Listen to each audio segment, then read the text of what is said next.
Baik, Assalamualaikum dan selamat sejahtera. Hari ini kita nak bincang tentang soalan struktur 7.2 iaitu bertajuk jawatankuasa antara kaum. Jawatankuasa hubungan antara kaum sebenarnya. Ada tertinggal di situ, tak apa saya tambah terus.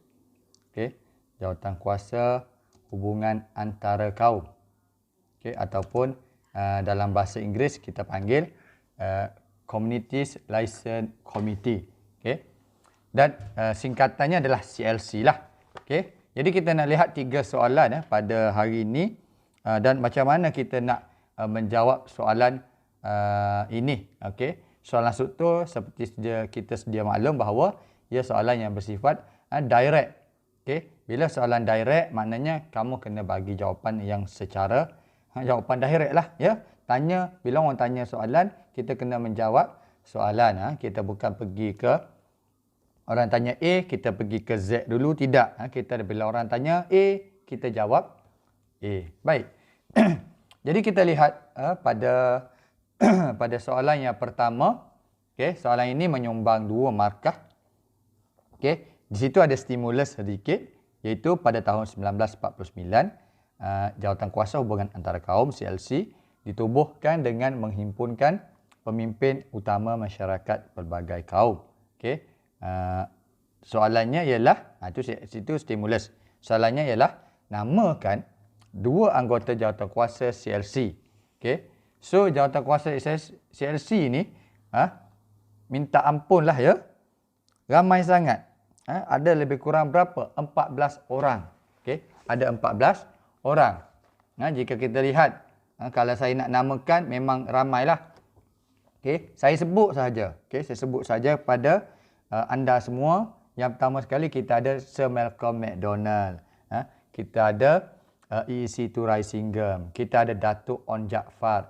Kita ada Datuk Abdul Wahab ataupun kita panggil Datuk Panglima Bukit Gantang. Okey, kita ada Muhammad Saleh Hakim, Dr. Mustafa Osman, Zainal Abidin Haji Abbas, Tan Chen Loh. Kita ada Lee Tiang Keng, kita ada Sisi Tan, kita ada Yong Shok Lin, kita ada Roland Bradel, okay, kita ada L.R. Dorai Sami Iyer dan kita ada Dr. J.S. Gonting. So, pilih siapa yang nak dimasukkan. Betapa ramainya ahli dalam CLC. Nak 2 orang. Okay. Cuma kita ambil yang paling famous lah. Bagi saya yang paling senang untuk kita ingati. Okay. Kalau pada saya suka ingat Datuk On Jaafar. Okay. Datuk On Jaafar sebab dia punya nama beliau ni banyak disebut-sebut dalam buku sejarah kita. Okay. Satu Datuk On Jaafar dan yang keduanya kita ambil pengerusinya. Pengerusinya E.C. Turai Singham. Kita ambil 2 orang ni. Okay. Jadi yang ketiga, yang 4 sampai yang ke-12, yang 14 tadi itu kamu kena fikir sendiri, kena tulis sendirilah di situ ya. Saya tidak berhajat untuk tulis semua sekali 14 orang tu. Okey. Ambil 2 sudah mencukupi. Okey. Baik, kemudian soalan yang kedua. Okey, soalan kedua. Juga 2 markah di sini. Jelaskan objektif pembentukan jawatankuasa hubungan antara kaum CLC. Okey. Kalau kita sebut objektif, ini soalan bersifat fakta. Okey. Soalan bersifat fakta. Jadi kita akan lihat di dalam konteks macam mana kita nak menjelaskan objektif ini. Yang mana pada saya objektif ini tidaklah begitu menyukarkan jika kita memahami CLC itu sendiri. Okey. Jadi kita lihat yang pertama. Okey. Yang pertama adalah mengkaji hubungan antara kaum. Itu paling penting, basic. Mengkaji hubungan antara kaum. Okey. Kalau kita nak ambil dia punya keyword tentang objektif ni, kita boleh ambil perkataan mengkaji. Okey. Mengkaji. Baik, yang kedua. Yang kedua ni adalah menimbulkan kesedaran. Okay, menimbulkan kesedaran politik Okey. Persaudaraan politik, ekonomi dan sosial. Okey. Andai kata kamu kata politik, kamu tulis politik sahaja. Oh, betul. Menimbulkan kesedaran ekonomi, betul. Menimbulkan kesedaran sosial, betul. Tapi kalau ada ketiga-tiga, itu sangat tepatlah. Okey. So di sini adalah keywordnya adalah kesedaran. Keywordnya adalah kesedaran. Baik, yang ketiga. Yang ketiga, mewujudkan pembahagian yang adil untuk semua kaum. Mewujudkan pembahagian yang adil bagi semua kaum. Okey. Pembahagian adil bagi semua kaum. Keywordnya adalah apa dia? Keywordnya adalah adil. Okey. Keywordnya adalah adil. Okey. Mengkaji kesedaran adil. Okey. Dan yang keempat. Yang keempat, mewujudkan. Okey, mewujudkan keadaan harmoni. Okey. Dalam kalangan penduduk. Okey. Dalam kalangan penduduk. Maknanya di sini dia cerita ini ataupun tajuk soalan ini dia lebih berkisarkan tentang perpaduan. Okey. Dalam tajuk hubungan antara kaum kan. Okey. Baik. Jadi di sini kita nak ambil apa dia? Keywordnya. Kita nak ambil keadaan. Okey. Keywordnya adalah keadaan. So, objektif CLC adalah mengkaji hubungan antara kaum, menimbulkan kesedaran, mewujudkan pembahagian adil ataupun dan juga mewujudkan keadaan harmoni. Okey. Ada juga pelajar dia kata, tak maulah cikgu adil, saya nak pembahagian. Okey. Pembahagian pun boleh. Okey. Pembahagian pun kita terima. Okey. Saya buat pembahagian atau. Okey, atau adil. Ada pelajar yang nak pakai pembahagian. Okey, saya letakkan pembahagian. Adil pun boleh. Okey, dependlah kepada pelajar tersebut. Okey. Baik, seterusnya soalan yang terakhir. Ini special sikitlah. Iaitu ia soalan yang bersifat kebat. Sorry. Belum lagi. Soalan keempat belum lagi. Saya pun macam tengok sekali tengok je. Okey, bukan. Ini adalah soalan masih lagi berkaitan dengan soalan fakta. Okey, saya bacakan. Berikut adalah isu yang dibincangkan dalam jawatankuasa CLC. Okey, apakah yang menjadi isu? Orang Melayu memperoleh peluang yang sama seperti kaum bukan Melayu dalam sektor perniagaan dan perusahaan. Okey, jadi soalannya ialah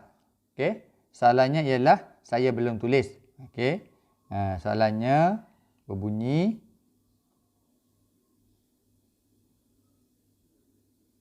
saya tarik di bawah ni. Okey. Soalannya ialah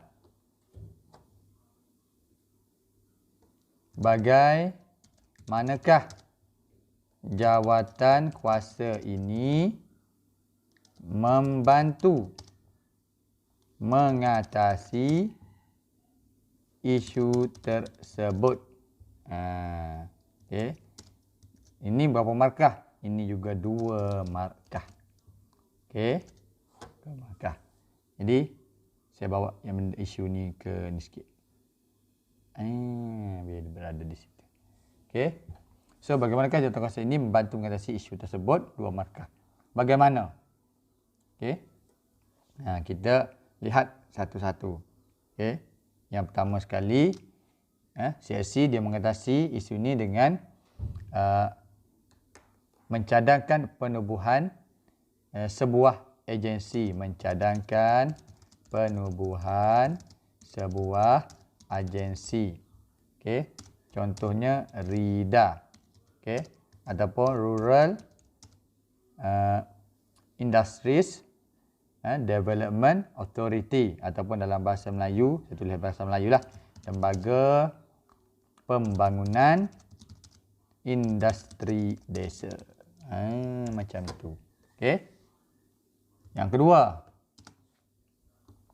kedua adalah memajukan kawasan luar bandar. Okey. Yang mana didiami oleh orang Melayu. Tapi kalau kamu berhenti sampai di 2 itu, memajukan kawasan bandar, Okey, itu tak salah lah. Itu betul juga. Okey, saya bagi bonus yang ketiga. Okey.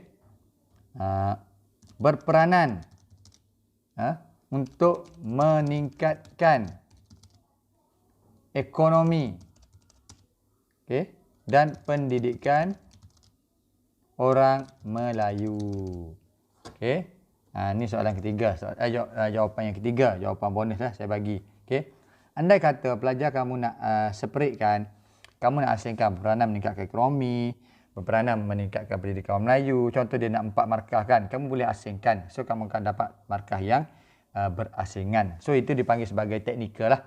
Okey. Macam mana kita nak tackle jawapan, nak tackle markah. Okey. Dengan jawapan yang kita yang tak banyak, kita separatkan satu-satu. Kita asingkan satu-satu, kita bahagikan satu-satu, maka di situ kita akan dapat markah yang lebih banyak. Okey. Baik, sama juga dengan Rida tadi. Macam Rida tadi. Okey, kamu boleh asingkan juga. Okey. Kamu boleh letakkan di situ menubuhkan agensi bernama Lembaga Pembangunan Industri Desa. Pun boleh asingkan. So, ini merupakan soalan yang ketiga. Okey, dan jawapan yang ketiga. Seterusnya kita pergi yang terakhir sekali. Nah, ini kebat. Ini barulah kebat ya. Okey. So dalam kebat kita lihat di sini, CLC menggunakan pendekatan muafakat dan toleransi dalam menyelesaikan isu berkaitan kaum. Bincangkan. Okey. Baik. So apa yang kita nak bincangkan di sini? Okey. Apa yang kita nak highlightkan dalam tajuk, dalam stimulus CLC menggunakan pendekatan muafakat dan toleransi dalam menyelesaikan isu berkaitan kaum.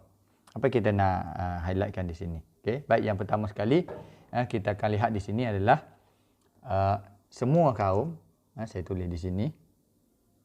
Sebenarnya berkaitan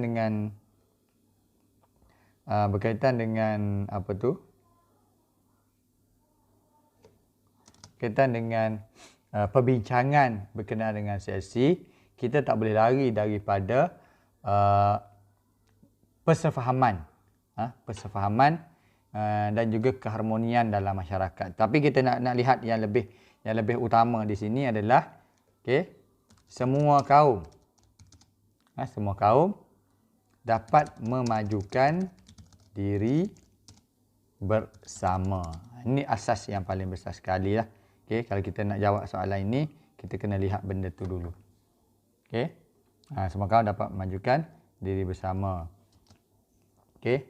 Bersatu padu dalam semua aspek kehidupan. Okey. Saya nak ringkas-ringkaskan. Saya nak ambil perkataan-perkataan yang tidak begitu berat pada fikiran anda, terutama sekali untuk jawab soalan kebat ini. Okey. Lagi apa lagi? Okey, apa lagi yang dapat kita kaitkan di sini? Okey. Setiap pembangunan akan dinikmati secara bersama. Okey. Apa saja kemajuan, apa saja pembangunan, apa saja sumber-sumber negara yang menjadi kekayaan negara, kita akan nikmati bersama. Okey, kemudian ini penting.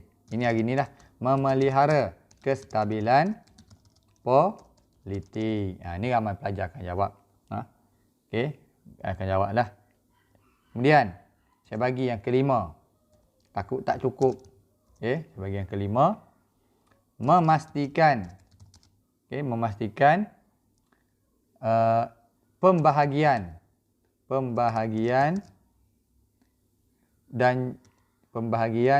kekayaan negara sama rata. Tu. Okey. Yang kelima. Yang keenam. Okey, saya bagi satu lagi, yang terakhirlah saya bagi ni. Okey. Mengukuhkan persefahaman dan kesejahteraan masyarakat. Okey. Baik, keywordnya mana? Keyword. Okey, keywordnya mana? Okey, keywordnya saya ambil di sini. Okey. Sini maju. Okey. Keywordnya di sini bersatu. Okey. Keywordnya di sini pembangunan. Okey, pembangunan. Baik, keywordnya di sini kestabilan. Dan keyword tambahan untuk jawapan tambahan ini. Sorry. Okey, untuk jawapan tambahan. Apa dia? Apa dia nak letak di sini? Okey. Kita letak kekayaan. Okey. Dan yang last sekali adalah apa dia? Kesejahteraan. Okey. Jadi itu keyword-keyword yang berkaitan dengan tajuk ataupun berkaitan dengan soalan kita yang terakhir ini. Jadi saya rasa sampai di situ saja perbincangan kita berkenaan dengan tajuk ini. Okey. Jadi kita akan bertemu lagi di dalam soalan-soalan yang akan datang. Jadi jangan lupa untuk anda menonton di channel saya ini supaya kita sama-sama beroleh manfaat yang akan kita gunakan dalam menjawab peperiksaan SPM, khususnya kepada anda yang akan menduduki peperiksaan. Jadi itu saja daripada saya. Sekian. Assalamualaikum dan selamat sejahtera. Bye-bye.